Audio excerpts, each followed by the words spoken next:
That morning, the female lead walked into the Sheridan Group building with a mix of nervousness and confidence.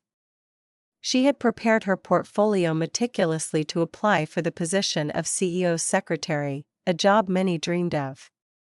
The interview room was bright, the furniture neatly arranged, yet the atmosphere quickly became tense after just a few opening questions. The interviewer, a mid-level manager at the company, was stern, even excessively critical.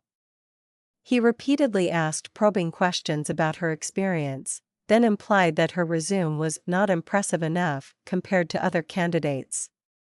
At first, she maintained a polite demeanor, but when the questions turned into subtle put-downs and patience-testing jabs, she could no longer remain silent. "Perhaps you're looking for someone who simply nods and follows orders, but I'm not that kind of person," she replied, her voice calm yet her eyes unwavering. The exchange gradually shifted into a debate, where she defended her views and abilities with blunt honesty. Each of her answers landed like an arrow, making the room's atmosphere grow increasingly heated. As she rose from her seat, she thought privately, "Looks like my chances here are zero." But then, the door swung open, and a tall man in a gray suit stepped inside. Handsome, with a sharply observant gaze, she recognized him instantly. Norman Sheridan, CEO of the company. Norman listened to the last few exchanges, the corner of his lips curling into an unreadable smile. "I like the way you argue," he said in a deep, warm voice. "You're hired. Salary, we can negotiate. Just, don't set me on fire like you just did in there." She was stunned. While the previous interviewer was still too shocked to speak, Norman pulled out his business card and handed it to her. Everything happened so quickly she didn't know whether to feel relieved or anxious. But one thing was certain, what seemed like a failed interview had just become the beginning of something entirely different. Her story with this mysterious, unpredictable CEO. On her first day of work, she stepped into Norman Sheridan's spacious, almost bare office. On the desk sat only a laptop, a few folders, and a steaming cup of coffee. She thought she would jump straight into complex tasks, but to her surprise, Norman merely glanced at her and said, "Your job today is to relax." Relax? During work hours? She was baffled, until Norman placed an envelope on her desk. Inside was a premium online movie membership card, valid for 99 years. "Consider it something to kill time," he said, with such seriousness that she couldn't tell if it was a joke or not. It took her only half a day to realize Norman had a peculiar flaw: his social skills were practically non-existent. He communicated almost entirely through the company's internal messaging system, using brief sentences, most of them emojis. When he needed to express an opinion, he would rather send an awkward smiling face icon than speak out loud. And most notably, Norman avoided confrontation at all costs, nearly ducking behind his desk whenever someone knocked on the door looking upset. By late morning, a tall, fashionably dressed man strode in. He introduced himself as Thomas Sheridan, Norman's cousin and the marketing director.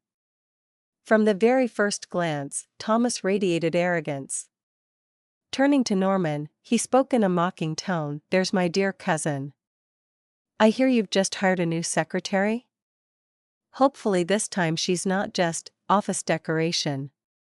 Norman merely pressed his lips together, clearly unwilling to argue. But then he glanced at her, a silent plea in his eyes. "Save me." Catching the signal, she smiled and stepped forward. "Mr. Thomas, you're worrying too much. I'm sure Mr. Norman doesn't need office decorations, he already has his own face to put on display." The words sounded like praise, but carried the sting of a tiny dagger, making Thomas freeze for a split second. She continued, her voice light but edged with precision, "As for capability, I think work results will speak louder than any rumor. After all, your marketing department should know better than anyone that a glossy surface isn't everything." The room fell silent for a few beats before a few muffled chuckles escaped from staff outside the door. Thomas's brows knit together, and he shot Norman a displeased look before walking out. When the door closed, Norman rested his chin on his hand, a rare flicker of amusement in his eyes. He typed a quick message into the internal chat and sent it to her. Fire 100 points clapping hands. She couldn't help but laugh. What she thought would be a dull first day had turned into a memorable debut that left a buzz across the whole company. And she was starting to realize, working for Norman Sheridan might be far more interesting than she'd imagined. Within just a few days, she confirmed that Norman Sheridan was a special case. Not only did he avoid nitpicking or putting pressure on her, but he treated her so well that others might feel envious. On Tuesday afternoon, when the clock had barely struck 3, Norman appeared at her desk and said, "Let's go." Before she could even ask where, he had already led her to an elegant afternoon tea lounge in the city center. On the table were trays of delicate pastries, fragrant tea, and courteous servers moving gracefully. Norman poured her tea with slow, deliberate movements, as if paying careful attention to every small detail. "Good work needs good spirits," he said, his tone serious, though it somehow made her want to laugh. She also discovered that Norman was the type of boss who never docked pay. The day she accidentally spilled coffee over an expensive full-color print, he merely waved a hand and said, "Just reprint it." When she worked late past office hours, he even messaged, "Come in later tomorrow if you need." The peak of his special treatment came one morning when she arrived at the office and spotted a new notice on the internal bulletin board, hiring personal assistant to the CEO's secretary. She nearly dropped her phone. "Mr. Norman, this is..." "You've got too much on your plate," he replied calmly. "You need someone to assist you." She didn't know whether to laugh, feel touched, or start worrying. Clearly, Norman was perfectly willing to spend money and effort to make her job as easy as possible. One late afternoon, she stumbled upon a small secret. While preparing documents for a meeting, she noticed Norman standing by the window, gazing down at the parking lot with a hint of hesitation. A few minutes later, a luxury car pulled up, and the driver, a middle-aged man named Ben, stepped out to open the door for Norman. "Curious," she asked, "you don't drive yourself?" Norman paused briefly before replying curtly, "Don't know how to drive." She blinked. A successful CEO, managing a massive corporation, yet unable to drive? He seemed unwilling to elaborate, simply lowering his head as he got into the car, leaving her behind with her quiet astonishment. From that day on, whenever she saw Ben waiting in the lobby, she couldn't help but feel Norman had a more down-to-earth, slightly clumsy side that few people knew about. As time passed, their interactions grew more natural. She grew accustomed to his emoji-filled messages, his spontaneous afternoon tea outings, and the occasional moments when she became his shield against Thomas's sarcastic remarks. And although they hadn't known each other long, she felt the distance between herself and the famously aloof CEO was slowly fading away. On Friday afternoon, the usually quiet CEO's office echoed with the rapid click of high heels. The door swung open, and a slim figure with voluminous curls and a designer dress swept in like a gust of wind. Before she could react, the woman rushed straight to Norman, wrapping him in a tight embrace as if afraid he might vanish any second. "Norman, I've missed you so much." The woman's voice was so sweet it made goosebumps prickle along her skin. She froze for a moment, then stepped forward and cleared her throat softly. "Sorry, but Mr. Norman is currently working. If you'd like to embrace him, please schedule it outside of office hours." The woman turned, narrowing her eyes as she looked her up and down. "And you are?" "His secretary," she replied, her lips curling slightly, "and also his social distancing manager." Norman stood between them, looking as though he wanted the floor to swallow him whole. "Liliana, this is my new secretary." "Ah, Liliana Walker." The name lit up in her memory instantly. A minor actress, famous mostly for paparazzi shots and dating rumors. Word had it she and Norman had once been childhood friends. Liliana didn't seem embarrassed. On the contrary, she turned to her with a charming smile. Then please lend him to me for 10 minutes. She crossed her arms. Fine. But as a rule, every minute of the CEO's time costs $1,000. Will you be paying in cash or bank transfer? Liliana arched a brow, then laughed. She reached into her designer handbag, pulled out a crisp stack of bills, and placed it firmly on the desk. Fine, consider this my 10-minute rental fee. She glanced at Norman, only to see him sigh helplessly, then quietly pull out his own wallet and add another stack of bills. You might want to charge her a protection fee for my dignity as well. So, within just a few minutes, she pocketed a decent sum simply by playing the role of the chairman's protective secretary. A few employees passing by even whispered, "This secretary really knows how to make legal money."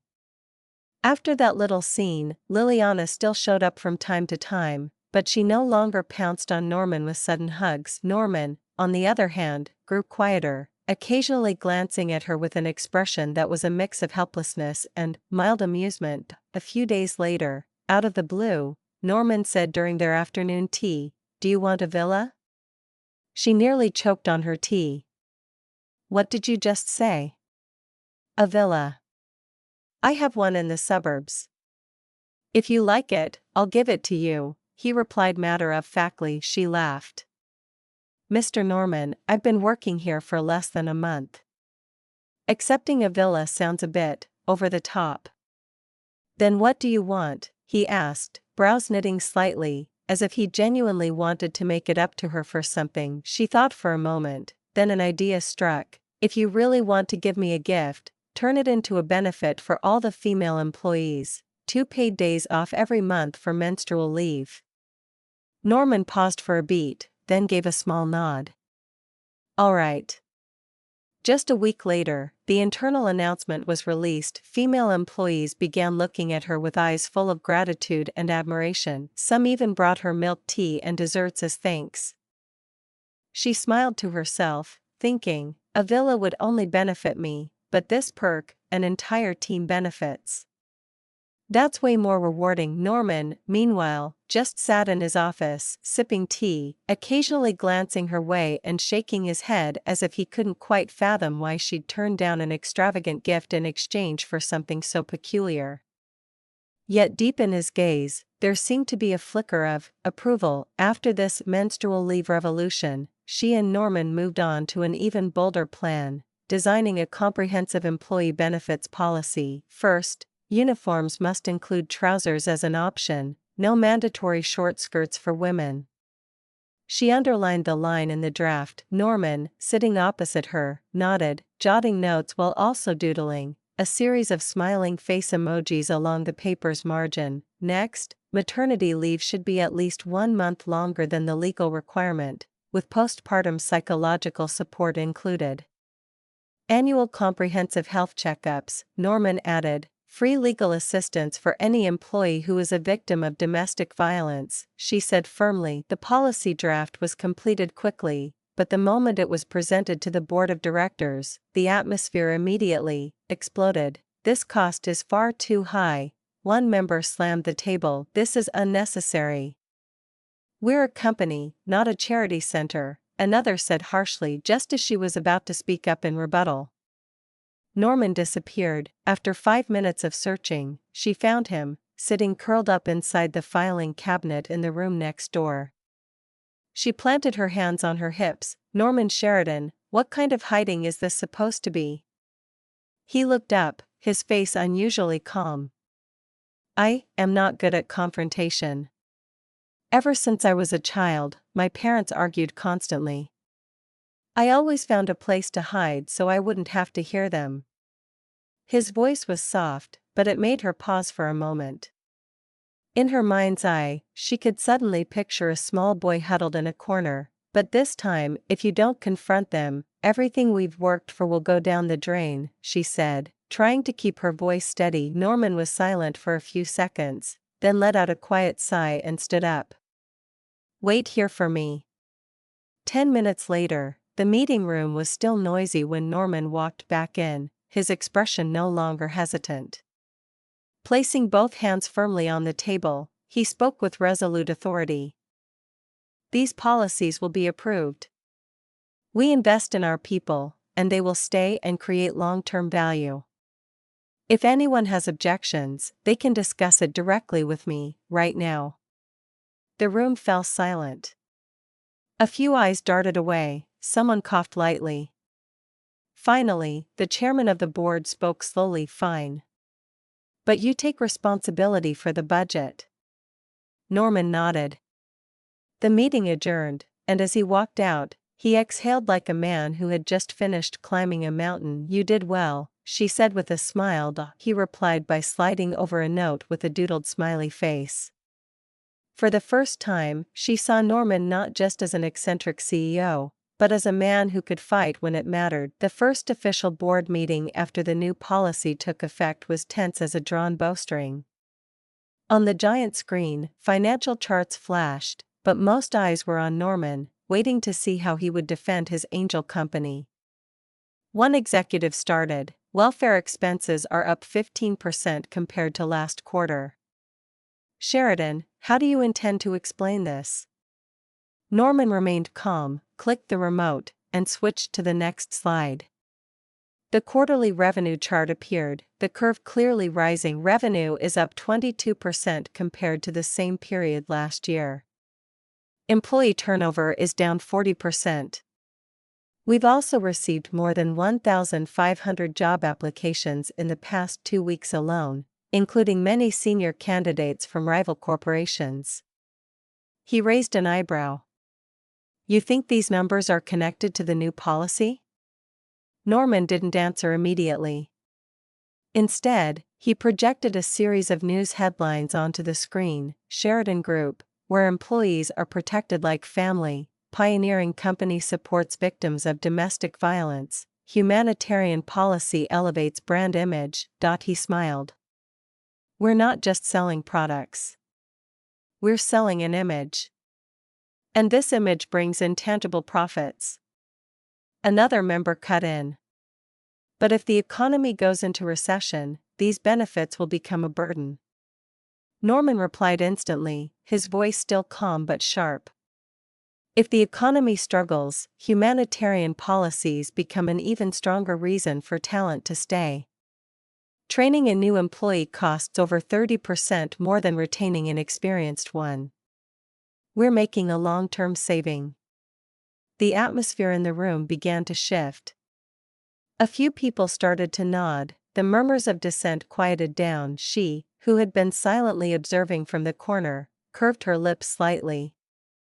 This was no longer the Norman who hid in a filing cabinet. This was a true CEO Norman, using logic and data to corner the board into a position they couldn't refute. Finally, the chairman spoke. The policy will remain. But we want detailed quarterly reports. Norman nodded. I'll send the reports, complete with emoji charts if necessary. A few soft chuckles broke the tension. As they left the boardroom, Norman leaned toward her and whispered, I didn't run away this time. She smiled, replying quietly, and you just won a big battle. He said nothing, but his hand unconsciously tightened around his briefcase, like he was reminding himself that he was capable of more than he believed. That afternoon, she received an urgent email, join Norman and Thomas to meet with client Sasha. Her brows furrowed. Sasha, a beautiful female director, famous for her negotiation skills and being rather warm toward men. The upscale restaurant was already reserved. Thomas walked in as if it were his personal stage, tailored suit, bold red tie, voice brimming with confidence. He launched into stories about major deals, gesturing widely and laughing loudly, barely leaving Norman any room to speak. Norman, in contrast, sat neatly, occasionally nodding, his eyes drifting away, almost entirely focused on the glass of water in front of him. When the main course arrived, Sasha suddenly leaned forward, her manicured red-tipped fingers brushing against Norman's hand. and lingering just a little too long. "Norman, you're different. I like the kind of man who's quiet like you," she said, her eyes full of implication. Sitting across from them, she felt her chest grow hot. A sudden idea flashed through her mind. She grabbed her phone and quickly sent a message to the male models group chat she had worked with on a previous ad campaign. "Anyone free to drop by X restaurant, VIP table number 3, and stir things up a bit?" Barely 10 minutes later, 5 tall, sharply dressed male models strode into the restaurant. Sasha immediately turned toward them, her eyes lighting up as the conversation swerved toward fashion, muscles, and Instagram photos. Norman stayed still, but the corner of his lips curved ever so slightly. A few moments later, he leaned toward her, his deep voice low enough for only her to hear. "Are you jealous?" She tilted her head up with feigned innocence, eyes glimmering. "Who says I am?" Norman gave a soft huff. Then, to her near choke of surprise, he suddenly mimicked one of the male models, unbuttoning his suit jacket, bracing an elbow on the table, leaning slightly forward, his gaze half smiling, half challenging. "So, do you think this is attractive enough?" Her face flushed. She was about to retort, but Norman's expression turned serious again. "Don't let anyone touch me like that again. Because the only person I want," he paused, eyes locked on hers, "is you." Her heart skipped a beat. Norman, he didn't wait any longer. In the refined atmosphere, with the noise of the nearby tables fading into the background, Norman leaned in and kissed her. It wasn't rushed, it was slow, deliberate, as if sealing his confession deep into her heart. A sudden flash of light burst from the corner. Thomas, looking like he'd just uncovered a scandal, snapping photos in rapid succession. The next day, the whole company was in an uproar. Their photo was printed in large format and pinned right on the announcement board, the headline in bold red, "Power in exchange for favors?" She stormed over, ready to rip it down, only to realize the line had been crossed out and replaced with clear handwritten words, "True love." Signed, Norman Sheridan. Her colleagues giggled among themselves, but this time, instead of hiding in a file cabinet, Norman stood beside her, hands casually in his pockets, saying matter-of-factly, "It is true love." She was torn between embarrassment and laughter, warmth blooming in her chest, because this time, he wasn't just defending policies or the company, he was openly protecting her. At a quiet little cafe on the corner, sunlight streamed through cream-colored curtains, casting soft golden stripes across the table. She stepped inside and immediately spotted Liliana waiting, her vivid red dress a striking splash of color in the elegant space. "Thank you for coming," Liliana smiled, though in that smile was a mix of confidence and a hint of challenge. She sat down, waiting for the other woman to speak first. "I'll be direct." Liliana propped her chin on her hand, her bright eyes unwavering. "I've loved Norman since kindergarten. He was the first person to buy me candy, the only one willing to hold an umbrella for me when I ruined my dress in the rain. He's my destiny." She stayed silent, listening, taking only a small sip of tea. Liliana placed her handbag on the table, pulled out a check, and slid it forward. $200,000 a month. All you need to do is leave him. Consider it emotional compensation. She laughed, not even glancing at the check. "Sorry, but I'm not a short-term contract employee." Liliana's expression froze for a fraction of a second. She stood up, ready to leave, but leaned in to whisper, "Our story isn't over yet." 3 days later, at a charity gala sponsored by Norman, Liliana appeared in a dazzling evening gown. Thomas, always one to meddle, quickly approached her, pouring wine, offering compliments, and chatting in a syrupy tone. From a distance, she noticed something odd. Thomas was always holding Liliana's wine glass himself before handing it to her. She started walking over, but it was too late. Liliana was just about to take a sip when Ben, appearing from behind, gently yet firmly stopped her. This glass is suspicious. A faint sharp scent rose as Ben tilted the glass. She immediately signaled the security guards. Within minutes, Thomas was restrained and escorted out. The matter was handled discreetly, but it was enough to completely ruin Thomas's reputation. Liliana stood still for a few seconds, then turned to her. "So you just saved me?" "Not for you," she replied evenly, "but because I don't want Norman to witness something ugly happening to anyone, especially someone he once cared about." Liliana pressed her lips together. Under the chandelier light, her usual arrogance seemed to soften slightly, but only for a brief moment. She lifted her chin. "Let's just say I owe you this time. But don't think for a second I'm giving up." Then, with a half-playful, half-serious smile, Liliana added, "If you two actually get married, I'll give a wedding gift of $200. Consider it a symbol of good luck." She chuckled. "We'll hold you to that." Liliana turned away, the hem of her red dress swaying lightly, leaving behind a faint trace of jasmine perfume. She watched her go, feeling both relieved and certain that this was only the opening act of a long battle. Norman didn't speak to her for 2 whole days after the incident with Thomas trying to drug Liliana. His reason, as he put it, was, "You were in danger, yet you called Ben first instead of me. Am I your fiancé or just some background extra?" She defended herself, "Ben was closer, and you don't know how to drive."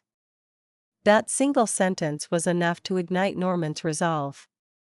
"Then I'll learn. So that next time, no matter where you are, I can rush to you." On his first day at the driving range, Norman showed up in a suit and sunglasses, looking more like he was about to sign a multi-million-dollar contract than take a driving lesson. The problem was, he couldn't tell the accelerator from the brake.